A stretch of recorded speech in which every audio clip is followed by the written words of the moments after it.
السلام علیکم۔ ہماری زندگی مختلف ایگریمنٹ میں بندھی ہے۔ ہم عہد و پیما باندھ کر ہی شادی کرتے ہیں اور پھر اسے ساری زندگی نبھاتے بھی ہیں۔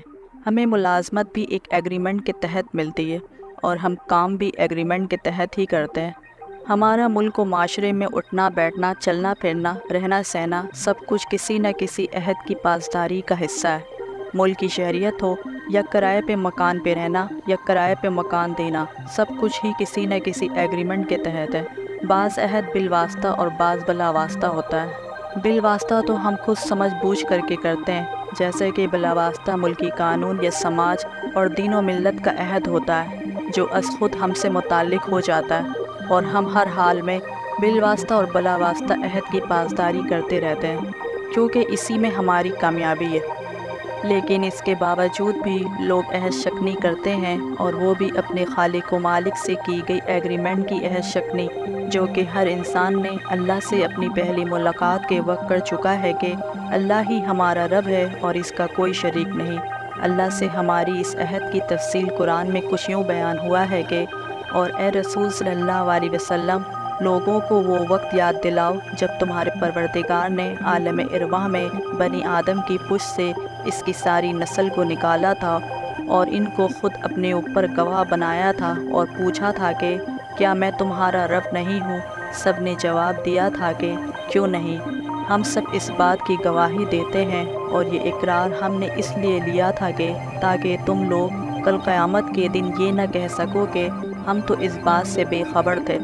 اس آیت کریمہ میں جس عہد لینے کا ذکر ہے، حدیث میں اس کی تشریح یہ آئی ہے کہ اللہ تعالیٰ نے روح آدم کو پیدا کرنے کے بعد اس کی پشت سے جتنے انسان پیدا ہونے والے تھے، ان سب کو ایک جگہ اس طرح جمع فرمایا کہ وہ سب چوٹیوں کے برابر جسم رکھتے تھے۔ پھر ان سے یہ عہد لیا کہ کیا وہ اللہ تعالیٰ کو اپنا رب مانتے ہیں؟ سب نے اقرار کیا کہ بے شک وہ اللہ تعالیٰ کو اپنا رب تسلیم کرتے ہیں، جس کا لازمی مطلب یہ ہے کہ انہوں نے یہ تسلیم کیا کہ وہ اللہ تعالیٰ کے تمام احکام کو مان کر ان پر عمل کریں گے، اور اس طرح اللہ تعالیٰ نے انسان کو دنیا میں بھیجنے سے پہلے ہی ان سے اپنی اطاعت کا اقرار لے لیا تھا۔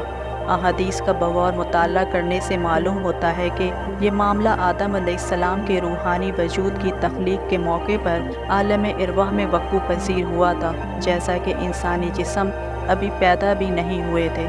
اس وقت جس طرح فرشتوں کو جمع کر کے انسان اول کی روح کو سجدہ کرایا گیا تھا اور زمین پر انسان کی قائم ہونے والی خلافت کا اعلان کیا گیا تھا، اسی طرح پوری نسل آدم کی ارواح کو بھی جو قیامت تک پیدا ہونے والی تھی، اللہ تعالیٰ نے بیک وقت وجود اور شعور بخش کر اپنے سامنے حاضر کیا تھا اور ان سے اپنی ربوبیت کی شہادت لی تھی۔ انسانوں کی پہلی تخلیق عالم ارواح میں ہوئی تھی، اور دنیا میں طبع اجسام کے ساتھ یہ دوسری تخلیق ہے، اور یہ عہد عالم ارواح میں لیا گیا تھا جب ہم نے نسل آدم کی تمام نسلوں کو ان کی پشت سے نکال لیا، یعنی قیامت تک اس دنیا میں جتنے بھی انسان آنے والے تھے، ان سب کی ارواح وہاں موجود تھی، اور پوری طرح ہوش و حواس اور خوش شعوری کے ساتھ یہ اقرار ہوا تھا۔ انسان کی خوش شعوری ہی اسے حیوانات سے ممتاز کرتی ہے۔ جانوروں میں شعور تو ہوتا ہے لیکن خوش شعوری نہیں ہوتی۔ انسان کی اس خوش شعوری کا تعلق اس کی روح سے ہے، جو اللہ تعالیٰ نے بطور خاص صرف انسان میں پھونکی ہے۔ چنانچہ جب یہ عہد لیا گیا تو وہاں تمام ارواح موجود تھی اور انہیں اپنی ذات کا پورا شعور تھا۔ یہ اقرار تمام انسانوں پر اللہ کی طرف سے حجت ہے۔ یہ عہد ہر روح انسانی اللہ سے کر کے دنیا میں آئی ہے۔ حضرت ابی بن کعب رضی اللہ تعالیٰ عنہ اس آیت کی تفسیر میں فرماتے ہیں کہ اللہ نے اولاد آدم کو جمع کیا اور ان کو طرح طرح کا قرار دیا، یعنی مختلف نسلوں ادوار میں کسی کو مالدار کسی کو غریب کرنے کا ارادہ کیا، پھر ان کو شکل صورت عطا کی اور پھر گویائی بخشی اور انہوں نے باتیں کی، پھر ان سے عہد و پیما کیا اور پھر ان کو ان کے اپنے اوپر گواہ قرار دے کر پوچھا کیا میں تمہارا رب نہیں ہوں؟ اولاد آدم نے کہا بے شک آپ ہمارے رب ہیں۔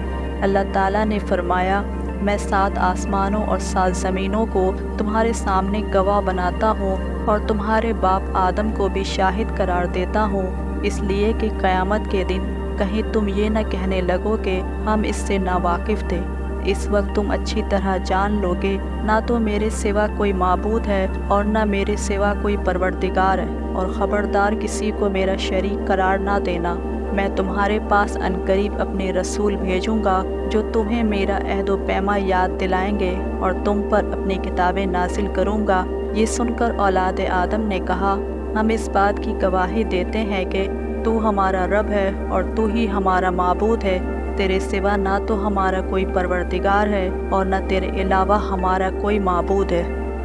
چنانچہ حضرت آدم علیہ السلام کی ساری اولاد نے اس کا اقرار کیا اور حضرت آدم علیہ السلام کو ان کے اوپر بلند کر دیا گیا۔ وہ اپنی نگاہیں بلند کیے ہوئے اس منظر کو دیکھ رہے تھے۔ حضرت آدم علیہ السلام نے دیکھا کہ ان کی اولاد امیر بھی ہے اور فقیر بھی اور خوبصورت بھی ہے اور بدصورت بھی۔ یہ دیکھ کر انہوں نے عرض کیا، پروردگار اپنے تمام بندوں کو تو نے یکساں کیوں نہیں بنایا؟ اللہ تعالیٰ نے فرمایا، میں اسے پسند کرتا ہوں کہ میرے بندے میرا شکر ادا کرتے ہیں۔ پھر حضرت آدم علیہ السلام نے انبیاء علیہ السلام کو دیکھا جو چراغ کے مانند روشن تھے اور نور ان کے اوپر جلواگر تھا۔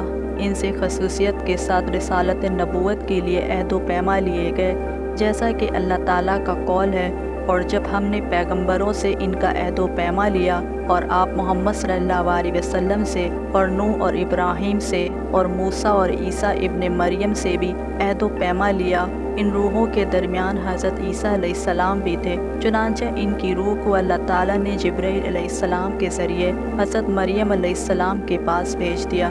ابی بن کعب رضی اللہ تعالیٰ عنہ بیان کرتے ہیں کہ یہ روح مریم علیہ السلام کے منہ کی طرف سے ان کے جسم میں داخل ہو گئی۔ حضرت آدم علیہ السلام نے جب ان ارواح میں فرق دیکھا کہ ان کی اولاد میں کوئی گورا ہے، کوئی کالا، کوئی خوش شکل ہے، کوئی بد شکل، کوئی سرمایہ دار اور کوئی صاحب دولت ہے اور کوئی غریب و مفلس، تو انہیں حیرت ہوئی اور انہوں نے بارگاہ الہی میں عرض کیا، سب میری اولاد میں سے ہیں اور یہ سبھی تیرے بندے ہیں، پھر ان میں یہ فرق کیوں؟ کوئی صاحب حیثیت ہے اور کوئی لاچار، کسی کو عزت و دولت دے رکھی ہے اور کسی کو غربت و مفلسی۔ اس کا جواب یہ دیا گیا کہ ان میں فرق پیدا کرنے کی ایک حکمت ہے اور اس میں ایک مصلحت ہے، اور وہ یہ کہ اگر میں سب کو یکساں پیدا کر دیتا تو یہ شکر ادا نہ کرتے، اور جب ایک انسان میں وہ صفات و خصائل پیدا کر دیے جائیں گے جو دوسرے انسانوں میں نہیں ہوں گے، وہ ایک دوسرے کو دیکھ کر شکر ادا کیا کریں گے۔ اللہ تعالیٰ سے کیے جانے والا یہ عہد الست ہماری یادداشت سے کیوں مٹا دیا گیا اور ہمیں اس دنیا میں کیوں یاد نہیں؟ یہ واقعہ ہماری یادداشت سے اس لیے مٹا دیا گیا، اس لیے کہ یہ دنیا امتحان کے لیے بنائی گئی ہے۔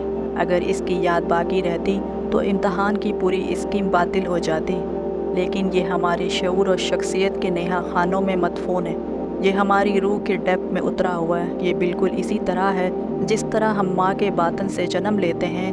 یہ ایک واقعہ ہے جو ہم میں سے ہر ایک کو پیش آتا ہے، مگر اس کی یاد ہمارے شعور سے مٹا دی جاتی ہے۔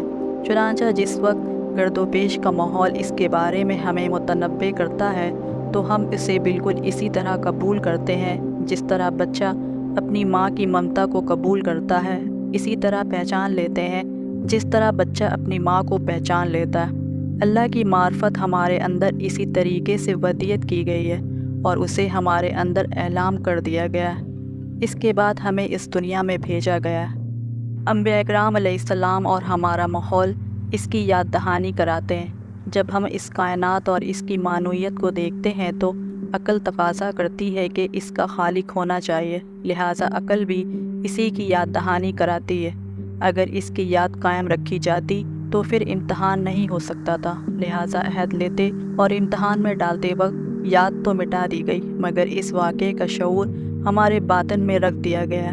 ہم جدید نفسیات کی روشنی میں بھی جانتے ہیں کہ جو چیزیں در حقیقت ہمارے یہاں فراموش شدہ ہوتی ہیں وہ ہمارے باطن میں پڑی ہوئی ہوتی ہیں۔